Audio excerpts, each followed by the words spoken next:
इस म्यूज़िक से बहुत से वालिदैन बखूबी वाकिफ़ होंगे।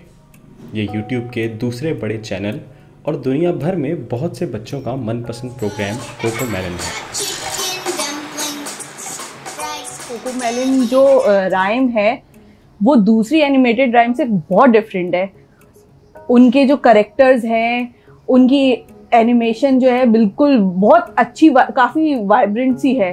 उनके जो फॉर एग्जांपल जैसे उनका करेक्टर है जे के बहन भाई हैं, जे के फ्रेंड्स हैं, जो बच्चे देख रहे होते हैं ना वो उसको कंसिडर करते हैं कि वो हम हैं।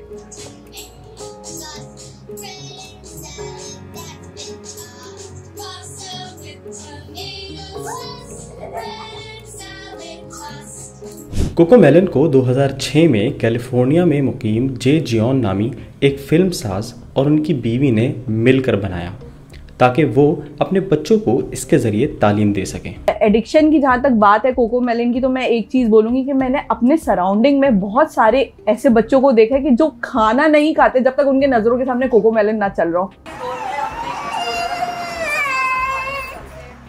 बच्चों में चिड़चिड़ाहट, स्टबर्नेस, एग्रेशन, और पेरेंट्स बोलते हैं हमारे पास कोई ऑप्शन नहीं रहता तो हमें फ़ोन दे देते हैं। वो देते हैं तो वो चुप होते तो वो खाना खाते हैं, वरना वो खाना नहीं खाते, वो जिद में आ जाते हैं। It is very difficult to reduce screen time of my children. हमें तो अब सबके बच्चों के साथ ये प्रॉब्लम है। बाज़ औक़ात बिल्कुल हमारी इक़्तिदार के ख़िलाफ़ कंटेंट जिनको कि हम बदतमीज़ी में शुमार करते हैं, शायद वो वेस्ट के लिए बहुत तमीज़ वाली चीज़ है। मैं तो अपने आप को भी कसूरवार ठहराते हैं एज अ पेरेंट। मैं और मेरी वाइफ वो भी कसूरवार अपने आप को भी ठहराते हैं कि भाई हम जो हैं अपने थोड़े से सुकून के लिए जो है वो उनकी मॉनिटरिंग थोड़ी देर के लिए बंद करके बस ज़रा से 15 मिनट 20 मिनट के लिए चलो मोबाइल यूज़ करो। ये बहुत डेंजरस चीज़ है। पिछले साल अमेरिका से ताल्लुक़ रखने वाली एक चाइल्ड डेवलपमेंट स्पेशलिस्ट जेरिका सेंस ने दावा किया कि ये शो नई नस्ल के लिए इतना ही मुतासिर कुन है जैसे कि कोई मंशियात किसी इंसानी दिमाग के लिए। कोकोमेलन या वो बच्चे जो कोकोमेलन की तरफ ज़्यादा अट्रैक्ट होते हैं, ये आप देखेंगे न्यूक्लियर फैमिली में।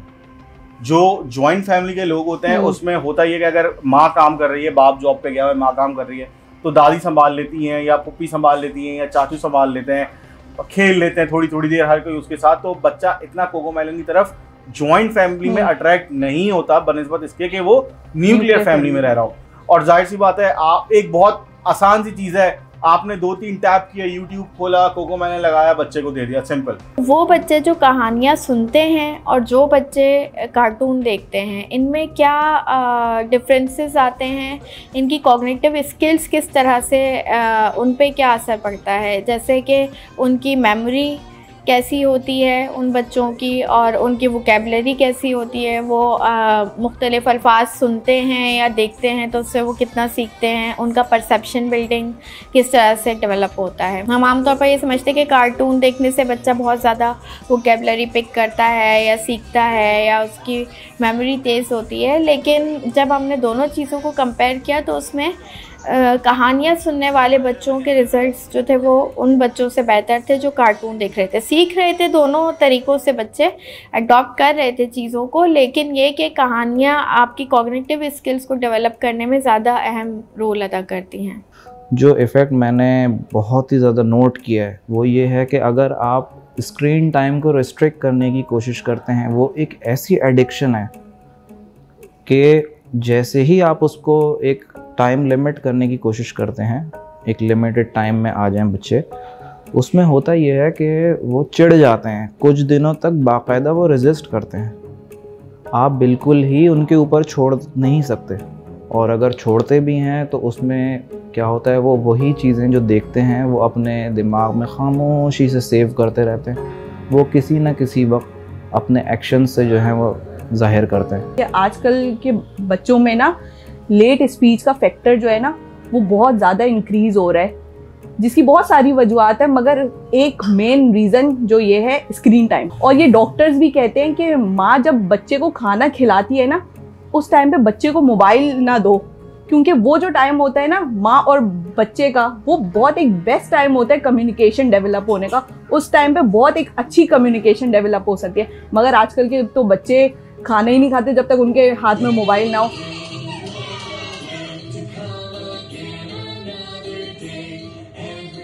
इसकी एक वजह ये हो सकती है, और एक वजह ये बहुत प्रोमिनेंट वजह है, कि उनसे बच्चों से कोई चीज़ 100% ले ली जाए।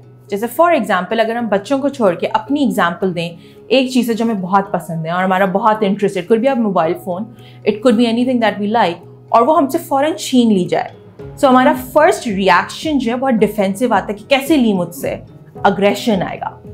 बच्चे के लिए भी अग्रेशन आता है। So if there is anything that you want a child not to do, क्या आप उसके इन्वायरमेंट से उसको निकालना चाह रहे हैं, तो उसको slowly and gradually taper of करना होता है।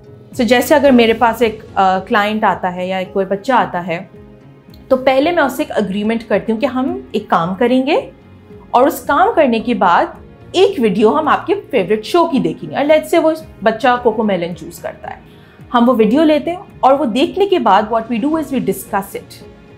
व्हाई? बिकॉज जो वीडियो का या डिजिटल कंटेंट जो भी होता है उसके अंदर बहुत ज़्यादा ही इनपुट बच्चे को मिल रहा होता है, बच्चे से आउटपुट नहीं लिया जा रहा होता है, उसको सिर्फ इंफॉर्मेशन फीड हो रही होती है, वो सिर्फ देख रहा है और फीड कर रहा है अपने अंदर, उसकी तरफ से उसका आउटपुट लिया नहीं जा रहा होता। कि बच्चों में इन अटेंशन ज़्यादा डेवलप हो रहा होता है। जब वो वीडियो कोई चीज़ देख रहे हैं तो पेरेंट्स बोल रहे होते हैं, सबसे ज़्यादा जो प्रोमिनेंट कंप्लेंट्स पेरेंट्स की आती है मेरे पास वो ये कि ये वीडियो देख रहा होता है, हम इसको 10 बार दे देंगे हमारी बात नहीं सुनता, बस वीडियो देख रहे तो वीडियो देखता है। दौर जदीद में बच्चों के लिए देखकर सीखने के कई ज़राए दस्तयाब हैं, जिनमें स्मार्टफोन्स सरफहरिस्त है, लेकिन ज़रूरत से ज़्यादा कोई भी चीज़ नुकसानदेह साबित हो सकती है।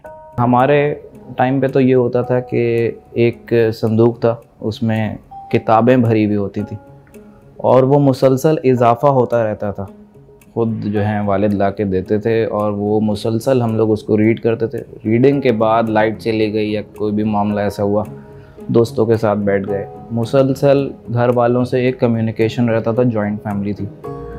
ठीक है, आहिस्ता आहिस्ता फिर वो नया फेज़ आया, सब लोग जो है अब सेपरेट इंडिपेंडेंटली रहने लगे, तो यकीनन उसमें इफ़ेक्ट तो है।